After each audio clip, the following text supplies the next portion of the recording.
Welcome to Shanti simple cooking. நாம் செய்ய போகிறது பைனாப்பிள் வச்சு ஜாம் தான் செய்ய போகிறோம்.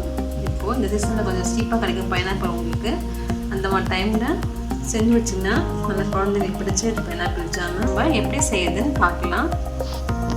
நான் பைனாப்பிள் ஜாமுக்கு 2 பைனாப்பிள் எடுத்திருக்கேன். இதை சின்ன சின்ன நறுக்கி வச்சுருக்கேன். நம்ம இதை நல்லா அரைச்சி எடுத்துப்போம். நம்ம நல்லா இதை அரைச்சி எடுத்துக்கலாம். தண்ணி இதை ஊற்ற வேண்டாம், அப்படியே அரைச்சிக்கலாம்.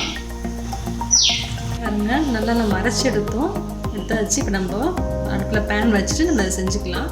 நம்ம இதை நல்லா பேனில் ஊற்றிக்கலாம்.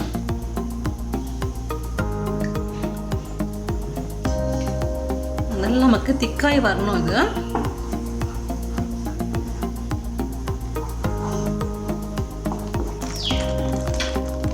பழத்துக்கு ஏற்ற மாதிரி இனிப்பு சேர்த்துக்கலாம். இந்த பழம் நல்லா ஸ்வீட்டாக இருக்குது எனக்கு, அதனால் 1 கப் சர்க்கரை நான் சேர்த்துக்கிறேன். நீங்கள் பழத்தோட ஸ்வீட்டுக்கு ஏற்ற மாதிரி சர்க்கரை சேர்த்துக்கோங்க. சர்க்கரை கொஞ்சம் நல்லா கரைக்கணும்.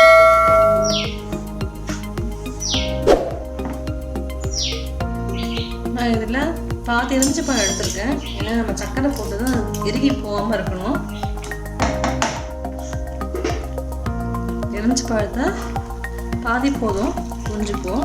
ஏன்னா கட்டி போயிடும் சுகர், அதனால பாதி போட்டுக்கிறேன். நல்லா நமக்கு இது சுருங்கி வரணும்.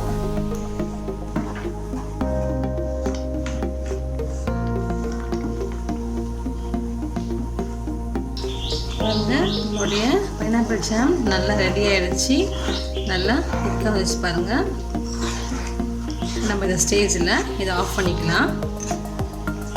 ஆஃப் பண்ணிட்டு வேறு பவுலுக்கு மாற்றிப்போம். அவரோட ஜாம் ரெடி ஆகிடுச்சு பாருங்கள்.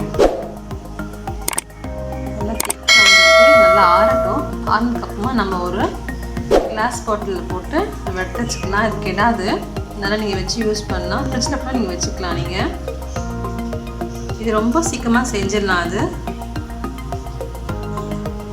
செஞ்சு பாருங்கள். செஞ்சு பார்த்துட்டு ஒரு கமெண்ட் சொல்லுங்கள். நம்ம சேனல் பிடிச்சிருந்தா சப்ஸ்கிரைப் பண்ணுங்கள். தேங்க்யூ.